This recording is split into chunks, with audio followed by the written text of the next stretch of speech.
So I was about to do a reading for you guys and I realized I was low on incense. I make my own and decided to show you how. First, we need some Palo Santo, some camphor, some patchouli, some cinnamon, some myrrh, and some sage. I want to first take my mortar and pestle, take the myrrh, and add it. This is the hardest to work with, so I start with it first to get it out of the way. Myrrh is used because it balances the energies and emotions. It also brings harmony into your physical space.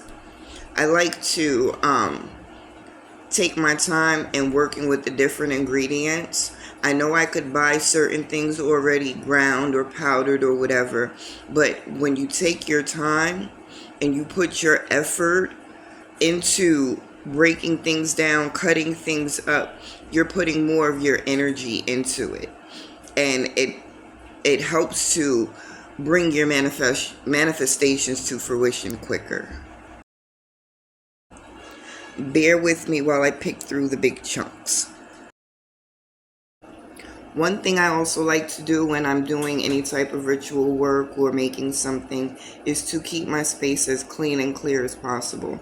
So you will see as I use one thing, I'll put it off to the side. I don't keep everything mixed up. I just try and keep the space clean. It keeps my mind and everything clear. Next, I'm going to start cutting up some of this camphor. Now you want to be careful because too much and it can become overpowering. But you take just a little piece of the square and you cut it off, and you can see I'll begin to chop that down into fine powder as well. Camphor is a really awesome ingredient because it doesn't only clean the air energetically, but it physically clears the air in your home or any environment you're in. It's also good for clearing out negative energies, attracting and amplifying those positive and healing energies. So I love camphor.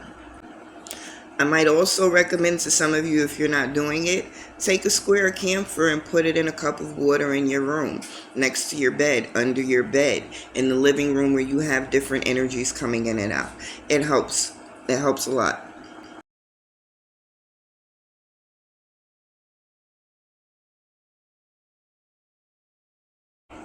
So I pulled out a stick of incense, and sometimes I will just break it up or I will grind it down.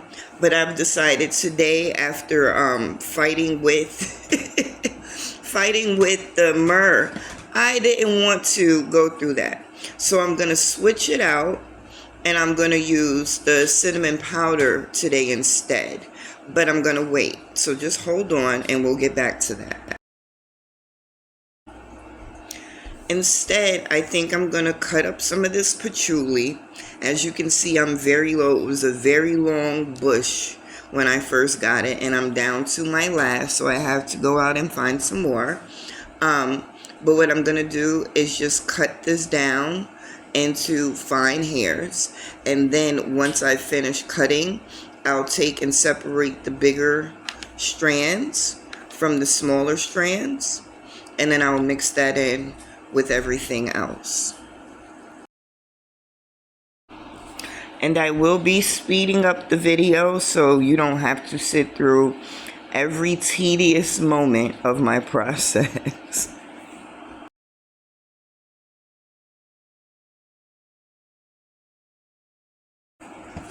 So now I've grabbed my stick of Palo Santo, and I'm gonna let you watch me struggle for a minute.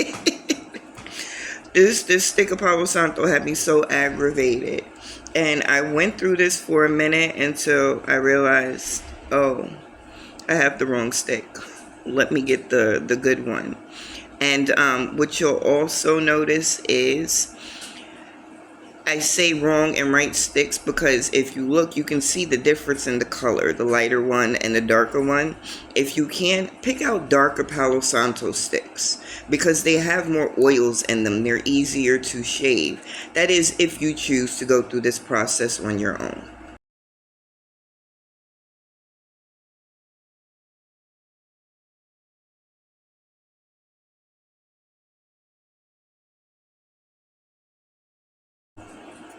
Now I bring you the fan favorite, the sage. Everyone swears by the sage.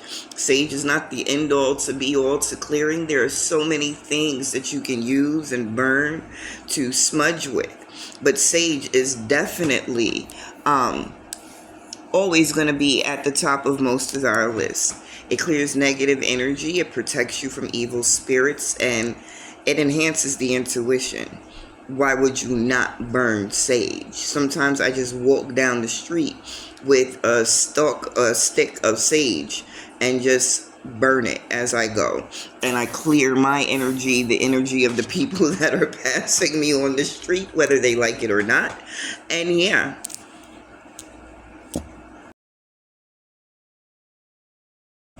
So we're going to gather all of the ingredients together and we're going to mix, and we're going to put it in the dish. And I do use a miniature singing bowl to hold my incense. I'm very adamant about keeping everything clean. So I'll gong the incense. I want everything to be as natural and organic as possible when I'm working with it.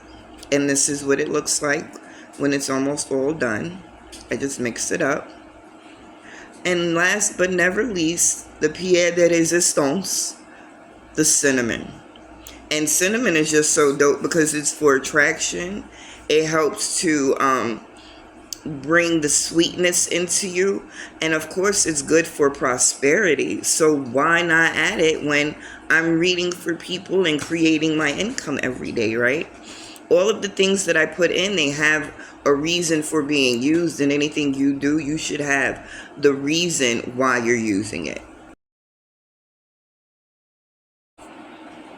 So now that it's all complete, I'm going to bring my incense burner out. I lit the coal before I started. I like the coal to be super hot before I add my incense because it just makes it smoke better. And once I have completed it and added the incense and I got a nice good billow of smoke going, I can now pray over my cards and cleanse them. I give thanks to the Lord and ask that you continue to utilize me as a vessel. Continue to guide my words, my thoughts, my feelings, my sight, my hearing, my speech, my feet, and my heart in the direction that is most beneficial, not just to myself, but to those people that are closest to me. I give thanks and ask that you allow me to provide the most beneficial and accurate messages possible.